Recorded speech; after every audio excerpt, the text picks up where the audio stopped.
இதுக்கப்புறம் எனக்கு படமே வராது அப்படிலாம் நான் அப்ப நினைச்சு பார்க்கல. படத்துல ஒரு முத்த காட்சி இருக்கு. இந்த மற்ற படத்துல நடிக்கிறதுக்கும் இந்த படத்துல இருக்கிறதுக்கும் வித்தியாசம் இருக்கு. அது நடிக்கிறது வந்து எப்படி இருந்தது? ஏற்கனவே பொண்ணு கிடைக்காம அவன் அலைஞ்சிட்டு இருக்கான். சரி, ஃபர்ஸ்ட் ஆஃப் ஆல் நீங்க ஸ்பெஷல் சைல்டு அப்படின்னு சொன்னதை நான் வந்து கண்டிக்கிறேன். நாடு முழுக்க இந்த மாதிரி ஆச்சுனாக்கா அப்புறம் குழந்தை பிறப்பு எப்படி நடக்கும்?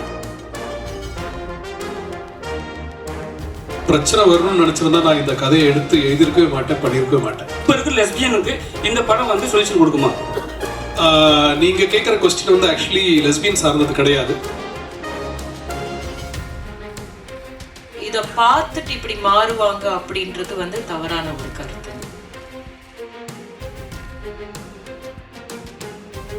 சமீபத்தில் இந்த மாதிரி படங்கள் வர்றதுனால நாட்டில் ஏதாவது சீர்குலைவுகள் ஏற்படாது, நம்ம கலாச்சாரம் கெட்டு போகும் அப்படின்னு நினைக்க மாட்டீங்களா சார்? ஒதுக்கி வச்சுட்டு இல்லைன்னா அவங்கள வந்து அவமானப்படுத்துற மாதிரி, அவங்கள வந்து ரொம்ப தரக்குறைவா பேசுற மாதிரி பண்றதுனால நிறைய பேர் பயந்துக்கிட்டு இதை பத்தி பேசாம இருக்கிறவங்க தான் இப்போ பேசலாம்னு வெளியே பேசுவாங்கன்னு சொல்லுது.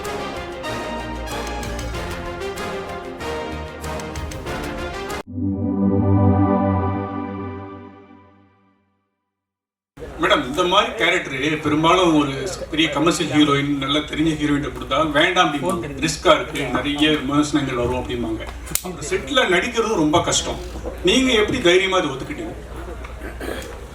எனக்கு இந்த கேரக்டர் பிடிச்சிருந்ததுன்னா அதனால பண்ணிட்டேன், அவ்வளோதான். அது இல்லாமல் அந்த கமர்ஷியல் வேல்யூ இல்லை, இதுக்கப்புறம் எனக்கு படமே வராது அப்படிலாம் நான் அப்போ நினச்சி பார்க்கல. எனக்கு இந்த கேரக்டர் பிடிச்சிருந்தது, நான் பண்ணிட்டேன். இதுக்கப்புறமும் அப்படிதான், எனக்கு பிடிச்ச கேரக்டர்ஸ் வந்தால் கண்டிப்பாக பண்ணணும், அவ்வளோதான். இந்த படத்துல ஒரு முத்த காட்சி இருக்கு. இந்த மற்ற படத்துல நடிக்கிறதுக்கும் இந்த படத்துல இருக்கிறதுக்கும் வித்தியாசம் இருக்கு. அது நடிக்கிறது வந்து எப்படி இருந்தது? அது ஈஸியாக இருந்துச்சு, ஏன்னா அது அனுஷா தான். Director sir, sir director sir, sir இந்த மாதிரி சொல்லுங்க.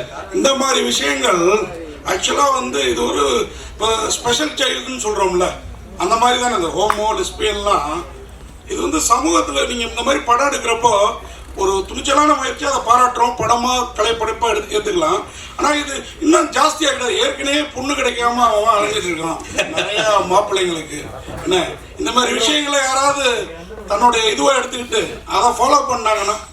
சரி, ஃபர்ஸ்ட் ஆஃப் ஆல் நீங்க ஸ்பெஷல் சைல்டு அப்படின்னு சொன்னதை நான் வந்து கண்டிக்கிறேன். அது அந்த ஒரு வார்த்தை பொருந்தாது.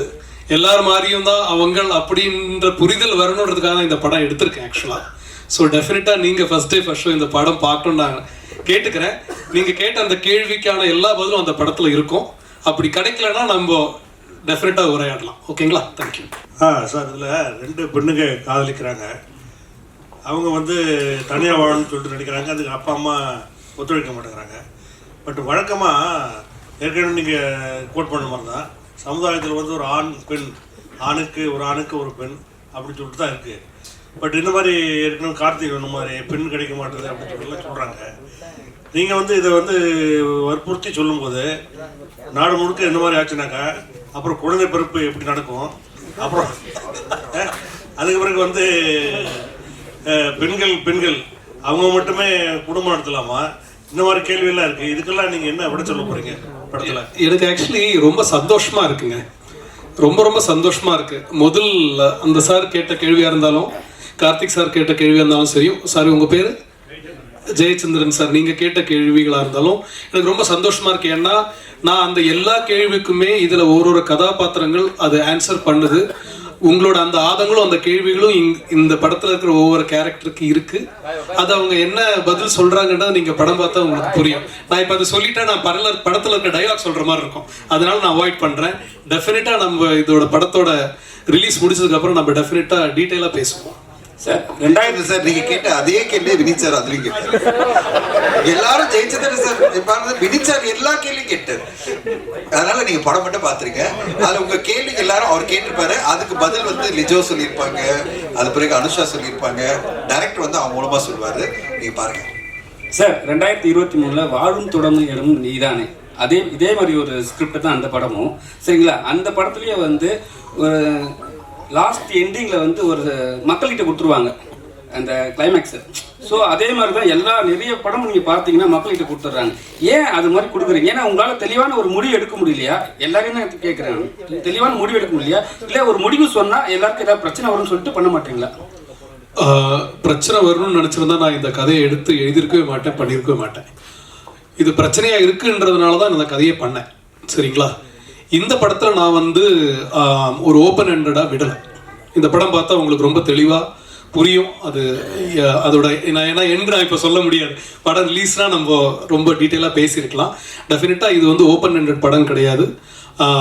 எல்லா கேரக்டருக்கும் அவங்களோட மோட்டிவேஷன்ஸுக்கான எண்டு இந்த படத்தில் இருக்கும். ஒரு ஸ்க்ரீன் பிளே நம்ம அமைக்கும் போது அப்படி தான் இல்லையா? ஒரு கதையை இல்லை ஒரு கதாபாத்திரத்தை எடுத்து அவங்களோட ஒரு பிரச்சனையை அந்த கதை வழியாக நம்ம சால்வ் பண்ணி அவங்களுக்கு ஒரு நிறைவை கொடுப்போம். நிறைவை கொடுக்குறோம் அப்படின்றது என்னன்னா அந்த கதாபாத்திரோட தொடக்கமாக இருக்கும். அது ஒரு கதையோட ஆரம்பம் தான் அதோட எண்ட் ஆக்சுவலாக. ஸோ அந்த மாதிரி தான் இந்த படம் இருக்கும். டெஃபினட்டாக ஓப்பன் ஹேண்டட் கிடையாது. சார், இப்போ லெஸ்பியன் ஸ்டோரினாவே நீங்கள் பார்த்தீங்கன்னா மேரேஜ் பண்ணிக்கிறாங்க, சரிங்களா? 1 இயர் 6 months சம்திங் தான் வாழ்கிறாங்க கூடவே. அதுக்கப்புறம் நிறைய பிரச்சனைகள் சொல்லி அவங்களே பிரிஞ்சிடுறாங்க. ஸோ இவங்களுக்குலாம் வந்து ஒரு சொல்யூஷன் இருக்கும் அந்த படத்தில். ஏன்னா நிறைய பேர் வந்து நிறைய படம் எடுத்துட்டாங்க இதே மாதிரி, ஆனால் கடைசி வரைக்கும் சொல்யூஷன் கொடுக்கவே மாட்டாங்க. இப்போ இருக்கிற லெஸ்பியனுக்கு இந்த படம் வந்து சொல்யூஷன் கொடுக்குமா? நீங்கள் கேட்குற கொஸ்டின் வந்து ஆக்சுவலி லெஸ்பியன் சார்ந்தது கிடையாது, காதல் சார்ந்தது. காதலிக்கிறவங்க எல்லாரும் சேர்ந்து இருக்கிறாங்களா? இல்லையா? ஆக்சுவலா நல்லா கேட்டுங்க. இது காதலுக்கும் லெஸ்பியனுக்கும் நிறைய வித்தியாசம். ஆனா உங்களோட பார்வையில் அது மாதிரி, எங்களோட பார்வையில் இது மாதிரி, சரிங்களா? லெஸ்பியன் என்னன்னா அவங்களுக்குள்ள உள்ள வந்து லவ், நீங்க சொல்றீங்க லவ்ன்றீங்க, ஆனா வந்து வெளியே வந்து பேசும்போது சம்திங் பண்ணும்போது டோட்டலாவே அவங்க சண்டை போட்டுக்கிறாங்க. லவ் பண்ணும்போது ஈஸியா இருக்கு, அப்புறம் வந்து மேரேஜ் பண்ண பிறகு கொஞ்சம் கஷ்டப்படுறாங்க. அது கிளீனா வெளியே நம்ம காட்டுறாங்க. ஸோ அதை பத்தி இருக்கா? இது வந்து மேரேஜ் பத்தி எல்லாம் இல்லைங்க. இது வந்து இந்த பர்டிகுலர் ரிலேஷன்ஷிப் பத்தியான புரிதல் தான் இந்த படம். காதல் என்பது பொதுவுடமே சொல்லியிருக்கோம், யார் வேணா காதலிக்கலாம் அப்படிதான் இந்த படம். நீங்க கேட்குற இந்த கேள்வி வந்து எல்லா ரிலேஷன்ஷிப்லயும் இருக்கு. ஆண் பெண் காதல்லையும் இதே பிரச்சனை இருக்கு. கல்யாணம் பண்றாங்க, லவ் பண்றாங்க, வருஷக்கணக்கு லவ் பண்றாங்க, கல்யாணம் பண்ண அடுத்த நாள் டிவோர்ஸ் ஆகுது, 6 மாசத்துல டிவோர்ஸ் ஆகுது, 25 வருஷம் ஒன்னா இருந்தவங்க டிவோர்ஸ் ஆகிறாங்க. ஸோ இந்த லவ் அண்ட் ஹேட் ரிலேஷன்ஷிப் மனிதருக்குள்ள இருந்துகிட்டே தான் இருக்கு. அப்பதான் வாழ்க்கை முன்னாடி போகும். ஒன்று ஸ்டாண்டர்டா நிற்காது இல்லையா? ஸோ இந்த படத்துல வந்து நம்ம அதை பத்தி பேசல. இதுவும் சரிதான், உங்களை மாதிரி நாங்களும் காதலிப்போம், நாங்களும் சண்டை போடுவோம், பிரிவோம், ஒன்னா இருப்போம் அப்படின்னு சொல்லக்கூடிய ஒரு படம் தான் இது. ரோஹிணி மேடம், எந்த காதல்னாலும் ஒரு கட்டத்தில் வந்து கல்யாணத்தில் போய் நிற்கணும். இந்த மாதிரி ஹோமோசெக்சுவல் வந்து சில நாட்டில் சட்டப்பூர்வமான அனுமதி இருக்கு, நம்ம நாட்டில் சுப்ரீம் கோர்ட் இதுலேயே வந்து அனுமதி இல்லை. இந்தியா மாதிரி நாட்டுக்கு வந்து அது வந்து மேரேஜ் வந்து லீகலாக வேணும் அப்படின்னு நினைக்கிறீங்களா இந்த ரிலேஷன்ஷிப்? அதுக்கு தான் வந்து அவங்க போராடிட்டு இருக்காங்க இல்லையா? என்ன வேணும் என்ன வேணாம் அப்படின்றது சொல்றதுக்கான நான் அதுக்கு உண்டான அத்தாரிட்டி கிடையாது. ஆனால் ஒருத்தருக்கும் இருக்கிற உணர்வுகளை மதிக்கணும் அப்படின்றத நான் சொல்றேன். அப்புறமா வந்து இதை பார்த்துட்டு இப்படி மாறுவாங்க அப்படின்றது வந்து தவறான ஒரு கருத்துங்க.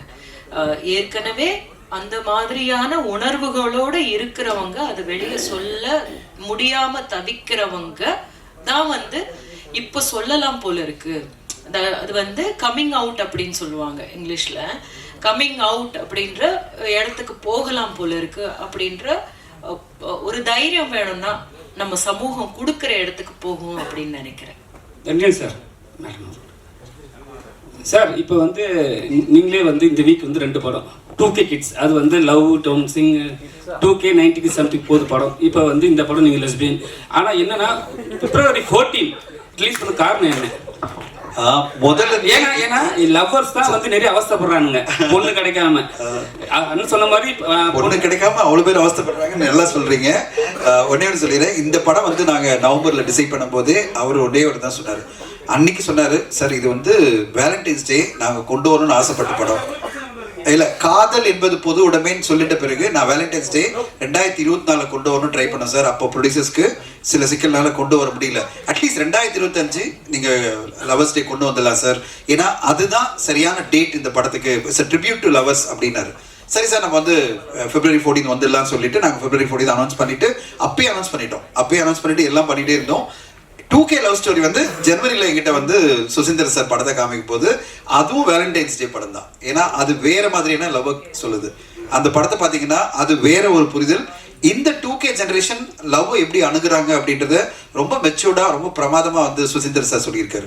அந்த கதையை முடிச்சு நான் படம் பார்த்த உடனே நான் என்கிட்ட சொன்னாரு, சார் நீங்க ரிலீஸ் பண்ணுங்க சார், ஏற்கனவே ஒரு படம் நான் பண்ண போறேன் வேலண்டைன்ஸ் டேக்கு அப்படின்னா. இல்லை சார் எனிவே நாங்கள் வேலண்டைன்ஸ் டே கொண்டு வரணும்னு பிளான் பண்ணிட்டோம், நீங்கள் நடுவில் இருங்க, 2 படத்தையும் உங்களால் மேனேஜ் பண்ண முடியினாரு.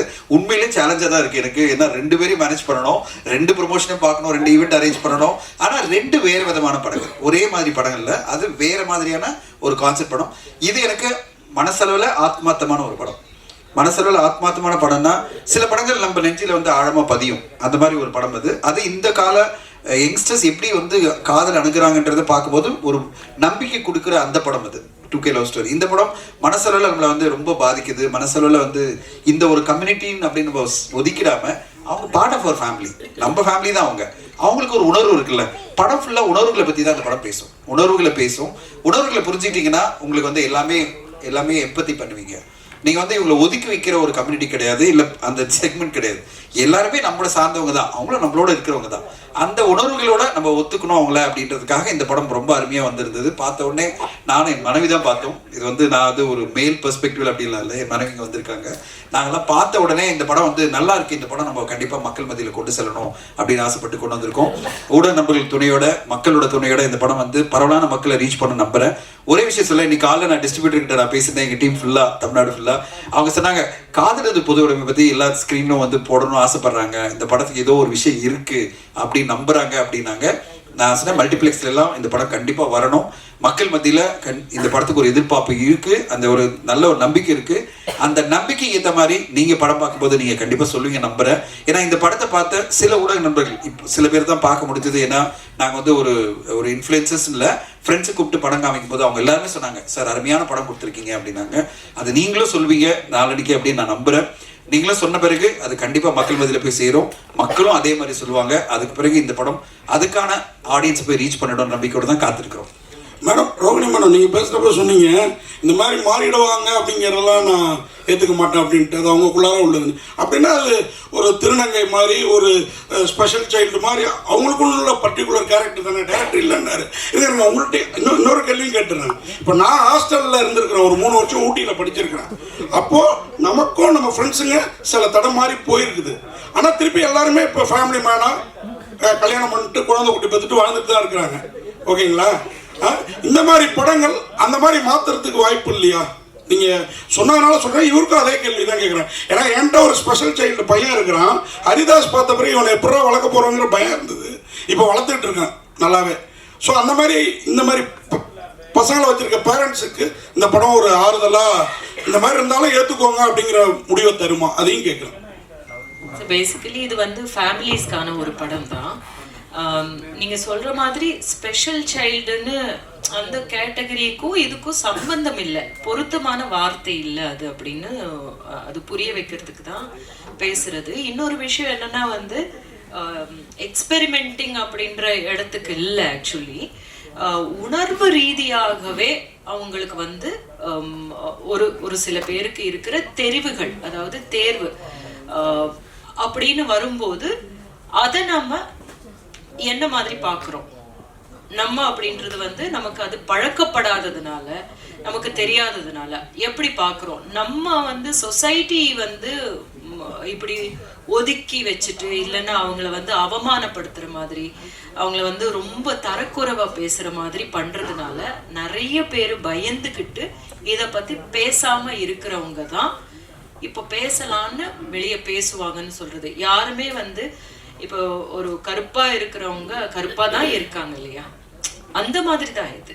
நீங்க எப்படி பிறந்திருக்கீங்களோ அதை நீங்க ஏத்துக்கணும் அப்படின்றத பத்தி தான் பேசுறது தவிர, எப்படியோ பிறந்திருக்கோம் ஆனா இதை பார்த்துட்டு மாறிடுவாங்க அப்படின்றது சரியான புரிதல் கிடையாது அப்படின்னு சொல்றதுக்கு தான் நான் சொன்னேன்.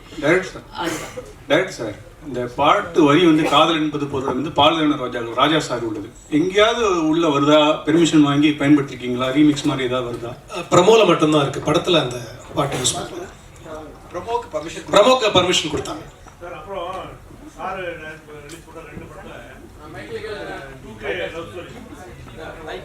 Sir sir sir director sir, sir ஆக்சுவலாக இப்போது நம்ம இந்த விஷயங்கள் வந்து ஃபேமிலியில இருந்து ஃபர்ஸ்ட் ஆரம்பிக்கணும். இங்கே ஐயா ஃபேமிலியில இருந்தால் ஃபர்ஸ்ட் நம்ம இந்த விஷயத்த கொண்டு வரணும் அப்படின்னு நீங்கள் எப்படி ரைட் பண்ண ஆரம்பிச்சிங்க? ஏன்னா அது ரொம்ப சிக்கலான ஒரு விஷயம். அதை குறித்து சொல்லணும். அதே மாதிரி வந்து இப்போ இருக்க யங் ஜென்ரேஷன் மேக்ஸிமம் வந்து இந்த விஷயங்களை வந்து மேக்ஸிமம் ஏற்றுக்கிறாங்க. ஆனாலும் சில பேர் வந்து வானவில் அப்படின்ற வார்த்தையை யூஸ் பண்ணி நிறைய பேர் இது பண்ணுறாங்க. நிறைய பேர் எதுக்கு எல்லாருக்கும் தெரியும். ஸோ இதை வந்து இன்னும் நம்ம எப்படி ஹேண்டில் பண்ணலாம், கொஞ்சம் எப்படி ஜென்ரலைஸ் பண்ணலாம் அப்படின்ற மாதிரி இதில் படத்தில் எதுவும் இருக்குங்களா? அடுத்து இந்த படத்தில் என்ன இருக்குன்றது படத்தை பார்த்ததுக்கப்புறம் நம்ம பேசலாம். பட் நீங்கள் கேட்ட கொஸ்டினுக்கான பதில் வந்து 2-3 கொஸ்டின் கேட்டீங்க. ஃபர்ஸ்ட் கொஸ்டின் இன்னொரு வாட்டி சொல்லுங்க. ஓகே. நான் எப்படி பார்க்குறேன்னா, இந்த சமூகம் இல்லை இந்த நேஷன் இல்லை வேர்ல்டு நம்ம போகிறதுக்கு முன்னாடி நான் அப்படின்ற ஒரு ஐடென்டிட்டி இருக்குது. அந்த ஐடென்டிட்டி ஃபஸ்ட்டு க்ரியேட் ஆகுறது நம்ம ஃபேமிலி தான் இல்லையா? ஸோ நமக்கு ஒரு அங்கீகாரம் அப்படின்றது முதல்ல ஃபேமிலியிலேருந்து தான் கிடைக்கணும். இப்போ நம்ம நிறைய பேரை பார்த்துருக்கோம், பெரிய இடத்துல வந்திருப்பான், ஆனால் வீட்டில் சண்டை போட்டு போயிருப்பான், என்னிடமும் அச்சீவ் பண்ணியிருப்பான். இருந்தாலும் என்னோட அப்பா என்னை ஒத்துக்கல, அம்மா என்னை ஒத்துக்கல அப்படின்ற ஃபீலிங் நிறைய பேரை நான் பார்த்துருக்கேன். ரொம்ப சாதிச்சிருப்பாங்க, ஆனால் மனசுக்குள்ள எப்பவுமே அந்த வேதனையோடு இருப்பாங்க. ஸோ இந்த புரிதல் அப்படின்றது ஒரு குடும்பத்தில் இல்லை, குடும்பம் அது எதுவானா இருக்கலாம், அப்பா அம்மா இல்லை நண்பர்கள் இல்லை அந்த வில்லேஜ் சார்ந்த இல்லை ஏன் ஊர் ஏன் நாடு அப்படின்னு கூட வச்சிருக்கலாம். ஸோ அந்த குடும்பம்ன்றது அது ஒரு யூனிட். ஸோ இந்த அங்கீகாரம் அங்கே ஆரம்பிக்கணும், அந்த புரிதல் அங்கே ஆரம்பிக்கணும். இந்த படத்தில் வந்து சாம் அப்படின்ற கேரக்டர் இவங்க பண்ணியிருக்காங்கன்னா அவங்களோட ப்ரொட்டஸ்ட், அவங்களோட ஃபைட் வந்து அவங்க காதலுக்காக என்னன்னா உலகத்துக்கு கூட கிடையாது, என் அம்மா என்ன புரிஞ்சுக்கணும், அவ்வளோதான். அதுதான் இந்த கதை. இந்த ஒன் லைன்ல இந்த கதையை சொல்லிட்டு என் அம்மா என்ன புரிஞ்சுக்கணும், அவ்வளோதான். I don't care about the world. அவங்க புரிஞ்சுக்கிட்டாங்கன்னா அது போதும், அங்கேருந்து அது ஆரம்பிக்கும். அதுதாங்க இந்த படம். இயக்குனர் சார் வணக்கம் சார். இங்கே சமீபத்திய படங்கள் பார்த்தீங்கன்னா இப்போ லெஸ்பியன் ஊக்குவிக்கிற மாதிரியும், இப்போ லாஸ்ட்டாக கூட ஒரு படத்தோட ட்ரெய்லரில் பேசியிருந்தாங்க, பெண்கள் எங்கே வேணாலும் போகலாம், யார் கூட வேணாலும் சுற்றலாம் அப்படின்ற மாதிரியும் ஒரு கதைகள் அமைஞ்சு ஒரு படம் பேட் கேர்ள்னு வரப்போகுது. சமீபத்தில் இந்த மாதிரி படங்கள் வர்றதுனால நாட்டில் ஏதாவது சீர்குலைவுகள் ஏற்படாது, நம்ம கலாச்சாரம் கெட்டு போகும் அப்படின்னு நினைக்க மாட்டீங்களா சார்? டெஃபினட்டாக கிடையாதுங்க. ஏன்னா ஒரு கலாச்சாரத்தில் இருந்து தான் ஒரு கதை உருவாகுது, ஒரு கலாச்சாரத்தில் இருந்து தான் ஒரு கதை உருவாகுது. நம்ம வாழ்வியல் இருந்து தான் ஒரு படத்தை நம்ம உருவாக்குறோம், இல்லை கவிதை உருவாகுது, இல்லை புத்தகம் உருவாகுது. ஸோ ஒரு ரெஸ்பான்சிபிளான கலேஷ், ஒரு ரெஸ்பான்சிபிளான ஒரு கதையும் ஒரு ஆடியன்ஸும் ஒரு செட் ஆஃப் கலைஞர்களும் சேர்ந்து ஒரு படைப்பை கொடுக்கும்போது நம்ம அதை பற்றி யோசிப்போம், சரிங்களா? ஸோ இந்த கதை வந்து ஒரு உரையாடலை தான் ஸ்டார்ட் பண்ணோம். இதில் இந்த கதையில் வந்து நம்ம இப்படி இருக்கிறது தான் சரி அப்படின்னு சொல்லி நம்ம க்ளோரிஃபை பண்ணுறது கிடையாது. இந்த கேள்வியை நான் வந்து நீங்கள் என்கிட்ட கேட்டது சந்தோஷம், நான் அதுக்கு ஆன்சர் பண்ணிட்டேன். பட் இந்த கேள்வியை நம்ம வந்து நிறைய வயலன்ஸை, இப்போ நம்ம என்டர்டெயின்மெண்ட் சொல்கிறோம் இல்லையா, நிறைய வயலன்ஸை க்ளோரிஃபை பண்ணுற படங்களை வந்து அது மீன்ஸ் அது கரெக்டு, அது வந்து ஹீரோயிசம் அப்படின்னு சொல்லி கொண்டாடுற ஒரு நிறைய படங்கள் இருக்குது. அந்த படம் சமூகத்துக்கு என்ன பண்ணுது அப்படின்ற ஒரு கொஸ்டினும் நம்ம இது கூட சேர்ந்து கேட்கணும் அப்படின்னு நான் உங்களை கேட்டுக்கிறேன். Thank you sir. தனஞ்சயன் சார் ஒரே ஒரு கேள்வி சார் உங்களுக்கு தான் முடிச்சுக்கலாம். ஒரே ஒரு செகண்ட் சொல்லிடுறேன். சார் கேட்டதுக்காக சொல்கிறேன். சார் எவ்வளோ அழகாக சொன்னார் பாருங்க. வயலண்டான பல படங்கள் பார்க்குறோம். ஒரு ஹீரோ வந்து 100 பேரை கொலை பண்ணுறது, கத்தியில் குத்தி ரத்தமாக கொள்றதெல்லாம் பார்க்குறோம். அது சமுதாயத்தை பாதிக்காத போது இது உணர்வுபூர்வமாக ஒரு பெண் இன்னொரு பெண்ணை நேசிக்கிறா, என் சின்ன வயசுலேருந்தே இதுதான் என்னுடைய அன்பு அப்படின்னு சொல்றது வந்து அந்த பெண்ணுடைய உணர்வு. அது எல்லா பெண்களுக்கும் இது வரணும்னு அவசியம் இல்லை, எல்லா பெண்களும் அப்படிலாம் கிடையாது. அப்படிப்பட்ட ஒரு பெண்ணுக்கு நம்ம ஆதரவு கொடுக்கணும் உணர்வுபூர்வமா அப்படின்றதான் இந்த கதை சொல்ல வருது. தவிர உலகத்துல எல்லா பெண்களும் இப்படி இருக்கணும்னு நம்ம சொல்லலை, இதை என்கரேஜும் பண்ணல. இன்ஃபேக்ட் வினித் சார் கேரக்டர் மூலமா, ரோஹிணி மேம் கேரக்டர் மூலமா பல கேள்விகள் உங்களுக்கு இருக்க எல்லா கேள்விகளுக்கும் அந்த கேரக்டர்ஸ் பதில் சொல்லணும். இது லிஜோமல் கேரக்டர், அதாவது அந்த சாம் என்ற கேரக்டரும் அனுஷா வந்து கேரக்டர் நந்தினி கேரக்டர்லையும் அவங்க பதில் சொல்லுவாங்க. கடைசியில் உணர்வுபூர்வமா புரிய வைப்பாங்க ஆடியன்ஸ்க்கு, இது எங்களுடைய உணர்வுகள், இந்த உணர்வுகளை நீங்கள் ஏற்றுக்கணும் அப்படின்ற மாதிரி அவங்க சொல்கிறாங்க. இந்த இது வந்து ஒரே சொல்லிடுறேன் ஊடகங்களுக்கு. நாங்கள் வந்து சென்சர் போகும்போது நீங்கள் கிட்ட மாதிரி தான் முதல்ல சென்சர் நாங்கள் போகிறோம். அதுலேருந்து ஒரு அப்ஜெக்ஷன் வந்துட்டே இருந்தது. அதில் ஒருத்தர் வந்து ரொம்ப அப்ஜெக்ட் பண்ணிட்டே இருந்தாங்க, இது ஏன் சர்டிஃபிகேட் கொடுக்கணும் படம், ஏன்னா இது வந்து ஒரு குறிப்பிட்ட சமுதாயத்தை மட்டும்தான் இது வந்து ஏற்றுக்க முடியும் அப்படின்னு சொல்லும்போது நானும் டைரக்டர் உட்காந்துருக்கோம். நாங்கள் பிடிவாதமாக சொன்னோம், இது எல்லா தரப்புக்குமான ஒரு படம், எல்லா குடும்பங்களும் பார்க்கணும், அதனால நாங்கள் ரிவைசிங் கமிட்டிக்கு போகிறோம் அப்படின்னு சொன்னோம். ரீஜனல் ஆஃபீஸர் சொன்னார், சரி ரிவைசிங் கமிட்டிக்கு போங்க அப்படின்னாங்க. இன்ஃபேக்ட் நான் எங்களுக்கு என்ன சொன்னாங்க, அடல்ட்ஸ் ஏ சர்டிஃபிகேட் கொடுத்து பல கட்ஸ் கொடுக்குறேன் அப்படின்னாங்க. நாங்கள் என்ன சொன்னோம், இல்லை இதில் எங்களுக்கு இதை ஏற்றுக்கொள்ள முடியாதுன்னா ரிவைசிங் கமிட்டி போகலாம். நாங்கள் ரிவைசிங் கமிட்டியில் 10 பேர் பார்த்தாங்க, 6 பேர் பெண்கள். ஒரு ஒப்பனா சொல்ல 6 பேர் பெண்கள், 4 பேர் ஆண்கள். படம் பார்த்து முடிச்ச உடனே 6 பேருமே குடும்பஸ்தர்கள். ஒரு ஒப்பனா சொல்லிடுறேன், குடும்பஸ்தர்கள்னா குடும்பம், அவங்களுக்கு குழந்தைகள் இருக்கு. எல்லாருமே நான் பார்த்த உடனே உள்ள போகும்போது தான், ஓ இவங்கெல்லாம் வந்திருக்காங்களா, அதாவது முக்கியமான ஆளுமைகள்லாம் வந்திருக்காங்க. ஏன்னா ரீஜனல் ஆஃபீஸர் முக்கியமான ஆளுமைகளை கூப்பிட்டுருக்காங்க. ஏன்னா இது ஒரு சென்சிட்டிவான படம், நீங்க வந்து பாருங்க அப்படின்னு ரிவைசிங் கமிட்டியில். அந்த ரிவைசிங் கமிட்டி உள்ள கூப்பிட்ட உடனே நம்ப மாட்டீங்க, நான் எக்ஸாஜரேட்டே பண்ணல, உள்ள போன உடனே UA 16+ நோ கட்ஸ், படத்தை ரிலீஸ் பண்ணுங்க, சூப்பரா பண்ணிருக்கீங்க. இதை விட எங்களுக்கு என்ன ஒரு அங்கீகாரம் வேணும்? அவங்க என்ன சொன்னாங்க, நான் நினைச்சேன் UA, நாங்க கேட்டது UA, அது ஏதோ கட்ஸ் கொடுக்க போறாங்கன்னா ஒரு கட்ஸும் கிடையாது. நாங்கள் அவ்வளோ ரசித்தோம் இந்த படத்தை. இவ்வளோ மெச்சூரிட்டியான ஒரு படத்தை கொடுத்துருக்கீங்க, எல்லா ஃபேமிலியும் பார்க்க வேண்டிய படம். இது எதுக்கு ஏ சர்டிஃபிகேட்டு? UA தான், நீங்கள் படத்தை கொண்டு போங்க, ரிலீஸ் பண்ணுங்க அப்படின்னு உடனே எழுதுங்க போங்க அப்படின்னாங்களா. நாங்களாம் அப்படியே பிரமிப்பாக உட்காந்து பார்த்துட்டு இருந்தோம். 4 பேரும் அப்படியே எழுந்து வந்தோம். கண்டிப்பாக அந்த உணர்வுபூர்வமாக இந்த படத்தில் நீங்கள் மட்டும் கொஞ்சம் ஒன்றிட்டீங்கன்னா அந்த ப்ரெஸ் ஷோவில் அப்படி முடியும் போது நீங்களும் இதே வார்த்தை அந்த சென்சர் ஆஃபீஸர்கள் இருந்த எல்லா போர்டும் சொன்ன மாதிரி எங்களுக்கு அந்த அங்கீகாரம் கொடுப்பீங்க நம்பிக்கையோட காத்திருக்கிறோம். வெகு விரைவில் உங்களுக்கு படத்தை காமிக்கிறோம். சார் உங்களுக்கு கடைசி ஒரு கேள்வி சார், உங்களுக்கு மட்டும்தான் சார். லாஸ்டா 2K கிட்ஸ் நம்ம ஆடியோ அந்த படம் வேண்டாம், இந்த படம் பேசுவோம். பேசல சார், அதை பேசல. நீங்க ஒரு क्वेश्चन வச்சீங்க சார், படம் வெளியாகிற படங்கள்ல 93% ஃபிளாப் ஆகுது, 3% தான் ஹிட் ஆகுது அப்படின்னு சொல்லி 7% தான் ஹிட் ஆகுதுன்னு சொல்லியிருந்தீங்க. இது எங்களுடைய கேள்வி என்னன்னு கேட்டீங்க அப்படின்னா, எல்லாருமே ஒவ்வொரு மேடையிலையும் சொல்றாங்க படம் தொடர்ந்து ஃபிளாப் ஆகுது, ஓட மாட்டேங்குது, லாஸ் ஆகுது, எல்லாரும் சொல்றாங்க. எல்லாருக்கும் இந்த ஆதங்கம் எங்களுக்கும் இருக்கு. நான் என்ன கேட்கறேன்னு கேட்டீங்கன்னா, ஒரு படம் நம்ம மேக்கிங் பண்றதுக்கு ஒரு 50 கோடி செலவாகுது அப்படின்னா 250 கோடி ஒரு ஹீரோ ஹீரோயின் சம்பளத்தை திணிக்கும் போது அது லாஸ் ஆகுது. நம்ம யாருமே அதை யோசிக்கிறது இல்லை. படம் தயாரிப்பாளரும் சரி, இயக்குனரும் சரி, யாரும் யோசிக்கிறல. ஒருத்தவங்க கால் ஷீட் வேணும் அப்படின்றதுக்காக 150 கோடிக்கு நடிச்சுட்டு இருந்தவங்கள 250 கோடி கொடுத்து புக் பண்றாங்கல்ல, இப்ப லாஸ் எதனால சார் வருது?